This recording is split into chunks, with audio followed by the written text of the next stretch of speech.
Today I'm in sunny Sheffield and I'm going to take you around the bookshops and show you what they've got to offer. There's 2 independent bookshops in Sheffield and 1 massive Waterstones I'm going to show you at the end. I've looked online, it looks absolutely beautiful.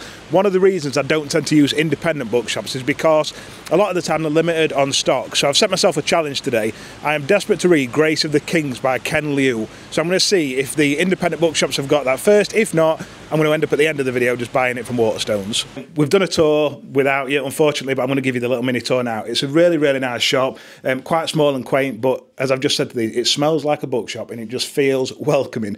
So on this side of the shop, we've got a, did you call it a what the fuck shelf? Yeah, everything goes there that we don't know where else to This put it. is the what the fuck shelf. So you've got everything. You've got essays, short stories, you've got graphic novels, memoirs and biography. What's this? Anthology, poetry and other stuff. More poetry. Have you got any manga? We don't do so much manga, we tend to do the other side of graphic novels. Cool, that's fine. I know that seems to be like blowing up at the minute, doesn't it? On these IKEA shelves, which I absolutely love, we've got everything. So all your fiction is on this side of the shop. It's all in alphabetical order and it is mashed together, which I think is part of the adventure. So you've got romance, general fiction, historical fiction, fantasy, sci-fi, all on this side. Got a nice little setup in here that you can hopefully see. If not, then you're going to have to deal with my face. And then you've got non-fiction over this side of the shop and a lovely seating area on this side. I wanted to talk a little bit about the fact as well that the ladies here focus on predominantly women and LGBTQ plus authors. So you're going to have, I did just see a man here who is TJ Clune, and I know TJ Clune is massive on kind of queer representation in his books. That is just there. So yeah, I think that's an interesting concept. I think it's a very bold move and very brave move, but I think the people that are into that are going to absolutely love you for that as well. Right, so I'm now outside La Biblioteka, which is another cute looking shop. Nightmare to find, I'll be totally honest. It were like Where's Wally, but of bookshops. So we ended up coming through a place called Mester's Market. The postcode to find this shop is S1 4HP, and it's in like a little square thing, but I think you probably have to come through shops, or you can come through there as well, can you? So there is entry on like a back street, but yeah, you're gonna have to find it yourself. So I'll take you inside and have a look around. I came into town today with a plan of finding an independent bookshop where I could buy Grace of the Kings by Ken Liu, and I'm not going to get it, but I'm interested at how different both of these shops are in Sheffield. 2 completely different shops, clearly offering 2 completely different kind of books, but I think that's the beauty of independent bookshops as well. So we've got here, by the looks of it, we've got children's books, YA books, Scandars down here as well. These, I'm not very well read. I tend to read general fiction. I've got no idea what any of this is, but after I've done this video, I'm going to speak to Alex, hopefully, who's the owner, who's going to clear up a little bit of what I'm looking at. Got more stuff on here, some other books that I don't know what I'm looking at, looks like maybe non-fiction. Again, come back to these. Nice little display here with some dinner date puzzles. That's what these are, puzzles and games. I've seen that one before. I think that's general fiction. There's everything, all of it. Pokemon, go on, get in. Down here we've got more books, just books everywhere, and it smells like books. Here we go, my section, fantasy. So we've got fantasy over this side, so I might get lucky, you know. I can't imagine I will, because I think the owner might have said to me, yes, we've got that in, when he heard me say it. But we've definitely got some popular releases. So Blood Over Brighthaven by M.L. Wang, got Brandon Sanderson here, N.K. Jemisin, so there are some popular fantasy releases, so they do sell fantasy and sci-fi as well. Over this side here, it looks like we've got general fiction. There's a good selection of books, really, really good. I love the setup inside the shop. It feels rustic, I think is the best word. You've got proper brick walls inside, nice bookshelves. They don't all match. You've got this black one on back wall here that looks like they've been put up kind of DIY. Then you've got these shelves that do match everything else. It's just nice. It's just the feeling you get when you go into an independent bookshop. It's different. It's not all polished. I think a lot of Waterstones are just rinse and repeat the same kind of setup. This just feels like what you want from an independent bookshop. But hopefully Alex is going to be brave now and jump on camera and tell me what I've missed. Alex, do you mind? Not at all. Love this. It's not been open long, has it? No, so we moved here at the end of August. Okay. Bank holiday weekend. We've had a shop in the centre of Sheffield for about, I think it's going to be 8 years this year. Yeah, because I've heard of the name, La Biblioteka. I've never been before, but I'd never visited. Yeah. I mean, we sort of set up to because there wasn't an indie. Yeah. I moved to Sheffield over 10 years ago now, 12 years ago. There was just the Waterstones. There was a Blackwell's, or a couple of Blackwells, obviously, sort of gone now. And so my background was in architecture and building, and the kind of the publishing side of that in a way. And I used to work for some trade magazines, and sort of, what was really big was, I used to go to sort of Wardour News, Soho News, and just get these fantastic international magazines on art, on architecture, on football, on all sorts. Yeah. And there was nowhere where I could get those in Sheffield. So the initial thing and how we started actually in Pedlar Market, just on a Friday night, Saturday night. Yeah. Shipping mags to people, and there were mags on running, there were mags on like men's fashion, all sorts. Is that what these? Which is kind of these, this is almost what's left. I mean, I think, initial success, people are like, where's the shop? Where's the shop? Yeah. So that kind of sparked the idea of maybe this has got legs, and we started just around the corner actually on Pinston Street. Yeah. Brexit. COVID has done for a lot of magazines, the doubling of paper cost, probably. But so progressively over the years, we've just gone more and more into books, basically. Started out with sort of the non-fiction, again, art, photography, that kind of thing. But as you might know, that's a limited audience and of course it is. Quite pricey. So we've gone a lot more general. Certainly when we moved into Commune a couple of years after opening, the big food hall, we kind of went all in on books, kids stuff obviously as well. General fiction's having a boom as well, isn't it? So it's becoming a lot more popular again. This is it, yeah. I mean, I think my heart lies with the non-fiction. But you've got to sell to an audience, haven't you? To go with, that's it. What sells as well. We have to be here for hopefully another 8 years. Do you know what I love as well?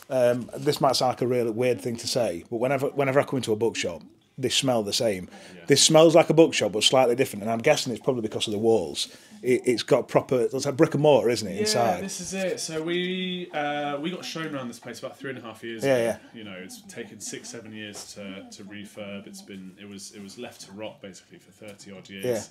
Yeah. And the council, bless them, they have spent a lot of money on preserving it. It's grade 2 star listed, so it's really tricky to do any kind of refurb.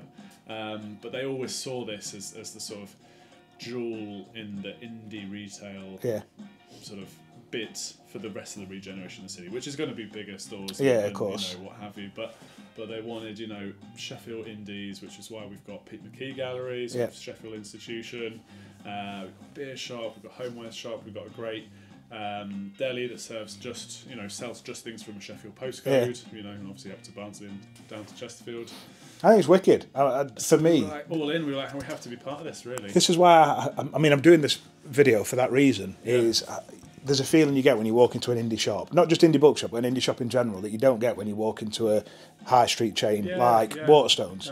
I think when you walk into Waterstones, you know what you're going to get. Well, it's always, I always say it's always a reflection of the owner as well. So 100%. You're going to see, depending on where you are, you're going to see more fiction, or you're going to see more fantasy, or you're going to see more this, that, and the other.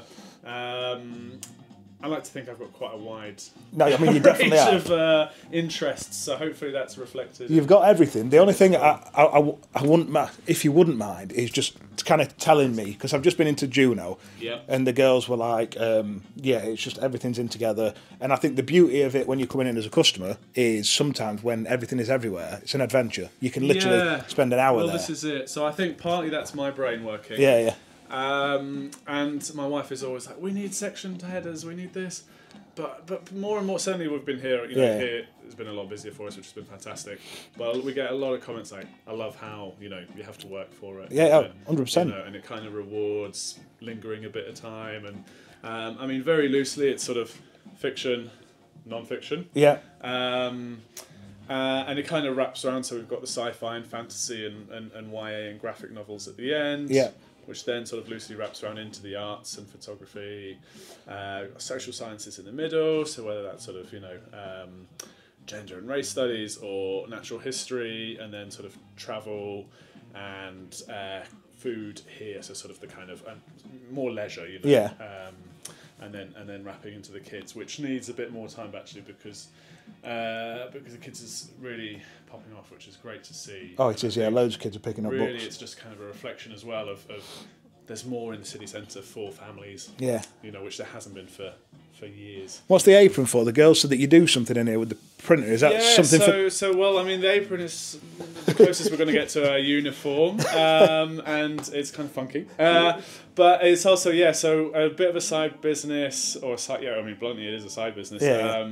We do a risograph printing service. I've got no idea what that is, but they mentioned it, so tell me about it. I will call it a screen printing machine. Okay. So it has that same aesthetic, that kind of real kind of ink that's coming through on the prints. Yeah. But it's great for big multiples. So typically, church groups and schools would have them, but over the last sort of 10, 15 years, they've been co-opted by artists and illustrators, really, because you get that really vibrant colour, and it packs a punch. So we've got a little gallery wall, basically, of things we've done for other people and things other people have done. So that all that stuff on the far end wall, that's come from what you do with the printer, basically? Yeah. Cool, I'll have a look at that. And we kind of have it as like a little gallery shop for us and for other presses who have done stuff all over the country.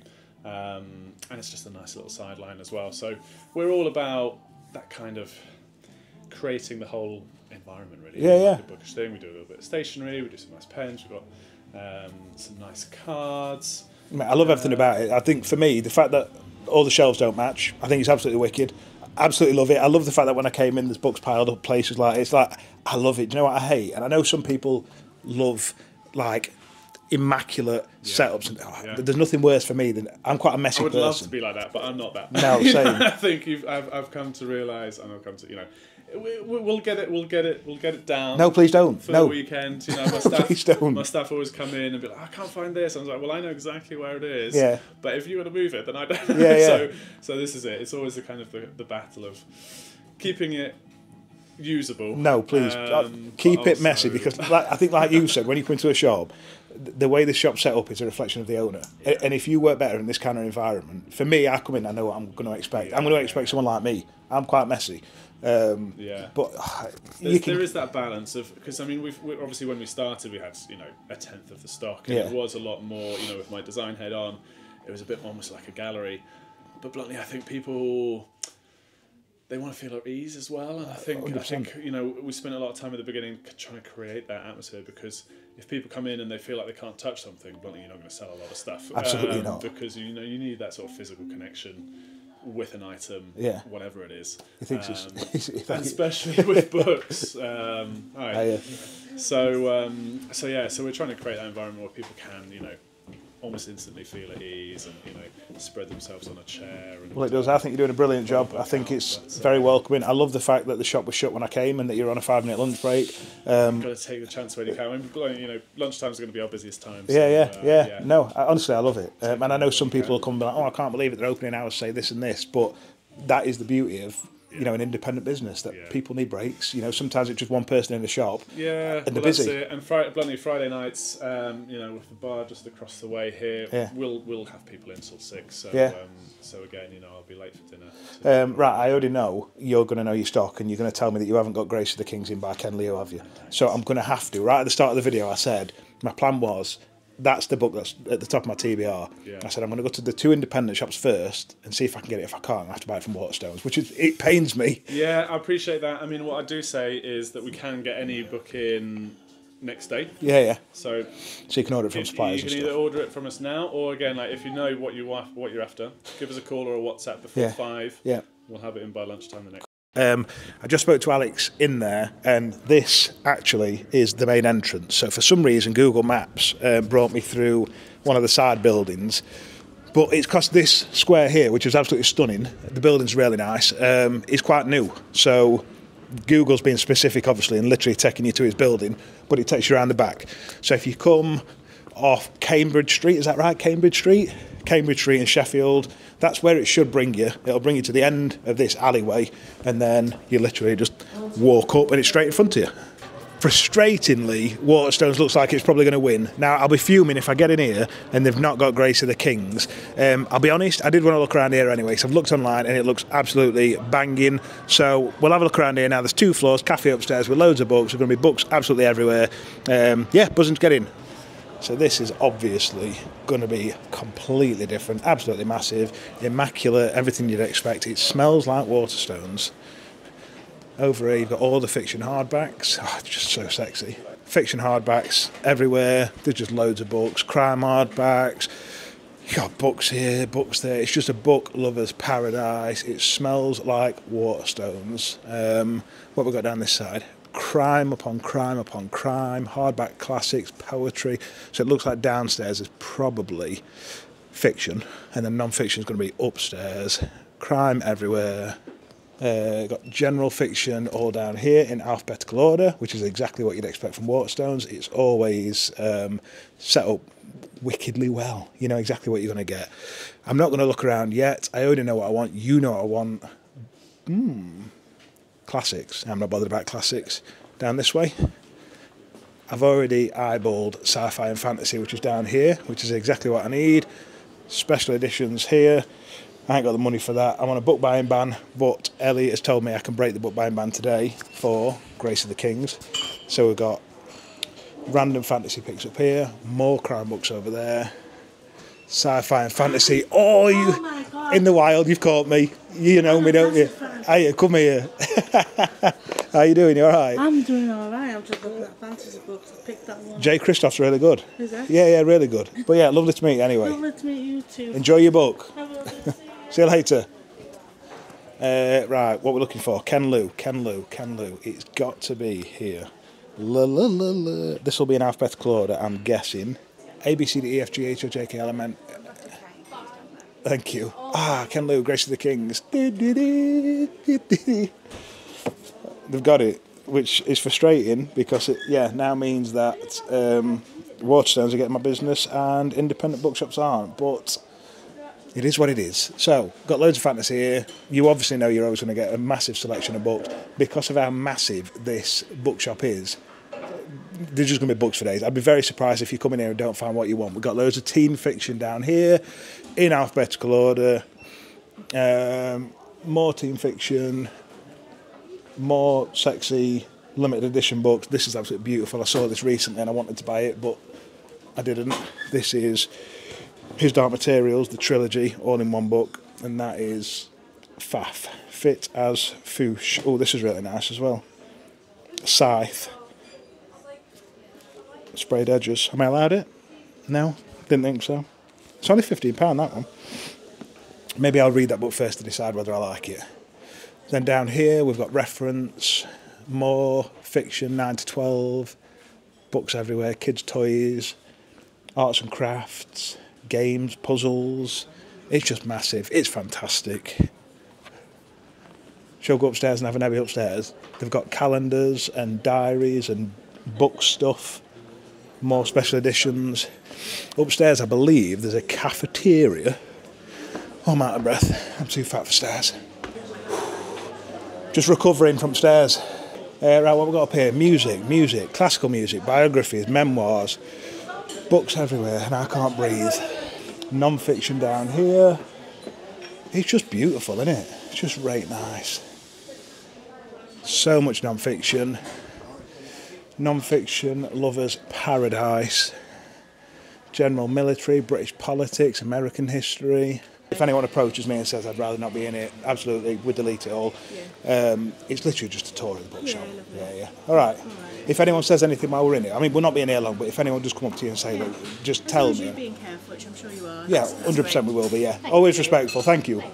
So yeah, that's one of the problems with trying to record in public, is that however much you're trying to help businesses, they're always a bit uncomfortable with you recording. Obviously with the other independent bookshops, I asked for permission. With this, it's a bit bigger, trying to find staff's a bit harder. They've got a massive manga section here, which, yeah, I mean, you could get lost in here if you love manga. They've got manga toys, board games, cards, books upon books upon books. Berserk is a manga series that people have told me before to try and get involved in. I'm relatively new to manga, so I ain't got a clue what I'm doing yet, but I'm just having fun on the journey. So yeah, an entire section here dedicated to manga books. If you're interested in manga, there's probably going to be a book here for you. One Punch Man, I've heard about that. I think that's a TV series as well, meant to be class. What's around here? More graphic novels, architecture design, so more non-fiction, arts and crafts, things like that. Then up here we've got diet, cooking, there's everything. You could literally, if you came in here and couldn't find a book, I'd be very, very surprised. And then, once you've finished all your book buying, they've got a cafeteria, so it looks really nice, quite busy. Cakes, paninis, toasties, all sorts of scran that you can enjoy. But I'm going to go and buy this book now and get out of here.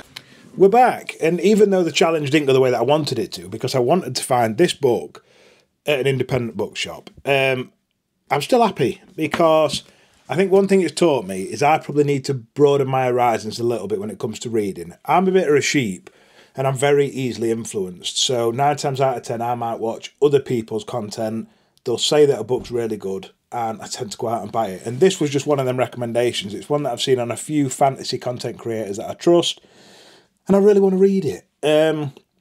But I think in both of them bookshops today, both had equally unique books that I could have quite easily bought today. I'm just a bit of a weirdo in a sense that I like to do my research before I go into a bookshop. I know some people like to go in bookshops and just browse, look at all the books, get lost in it, read a blurb and then take it home. That's not me. I like to add things to my Amazon wish list, know what I want in advance and go in and try and find it. It's kind of like Where is Wally, but in a bookshop. It's so fun. Hopefully this video has just been a bit of a reminder to use your independent bookshops. And we're not all blessed to have independent bookshops. I get that. I've just had to drive about half an hour from Chesterfield, Sheffield to get there. I ain't got one in Chesterfield, so yeah, I have to drive. But I also think it's important, if we've got the money and we can afford to make that journey and support your local independent bookshops, to do it. Because some of these people have just dreamt all their life about having their own bookshop, and they've got it. And if we don't use them, we'll lose them. And I know I've said this in a previous video before, Amazon are cheap. There's no disputing that. It's cheap and it's convenient. But I guarantee you, when these bookshops start closing in years and years and years to come, because they will, human beings are spending less and less time outside, and eventually we'll probably end up losing independent bookshops, which breaks my heart. Amazon at that point will have no competition, and I guarantee you then prices will go through the roof then, because Amazon are only competitive because they need to be. I think the only way that we can ever stop that from happening is if we keep going out and using our independent bookshops. I really enjoyed it. Hopefully you did as well. I always feel a bit uncomfortable when I'm in them kind of settings, because the way that I am, I'm not your typical person that you might see in a bookshop. So I'm always a bit anxious when I do these videos that I don't want to put these independent bookshop owners, customers, off the shop. So I try and speak a bit more proper, so that I don't just like, I don't know, a bit of a commoner from a council estate in a bookshop. But anyway, right, enjoyed it. Both of them equally welcoming. I really enjoyed the chat with Alex, who was the owner from La Biblioteka. The two girls at, I forgot the name of the bookshop already. You'll have seen it already anyway.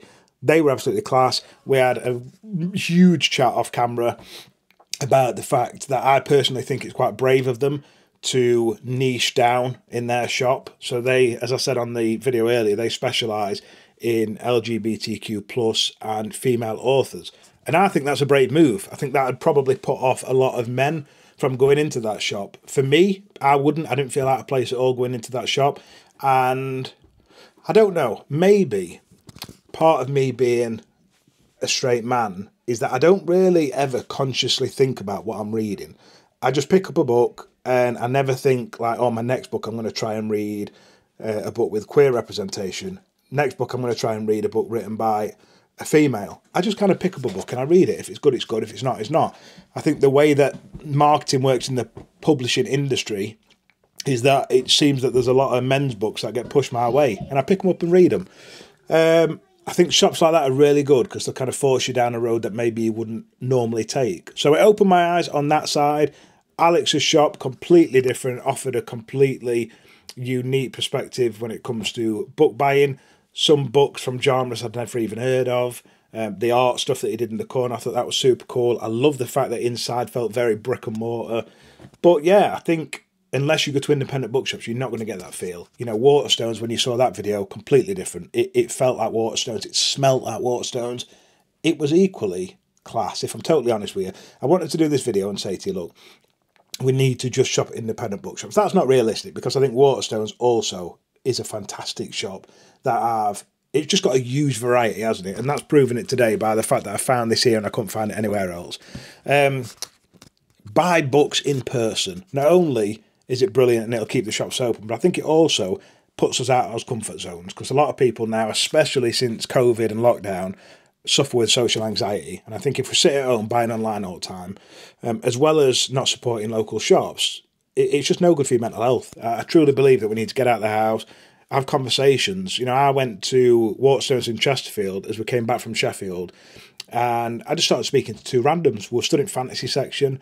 One guy picked up a Game of Thrones book, and I says, oh, I need to read that. And then we just got to chatting. I gave him a couple of book recommendations. He gave me a couple. I tried begging on a bit of friendship. You know, we're not best mates, but I think we could have been. Maybe I'll see him again, and maybe we can build some sort of like flourishing friendship. Who knows? If you see this video, mister, then yeah, I'm desperate for a friend.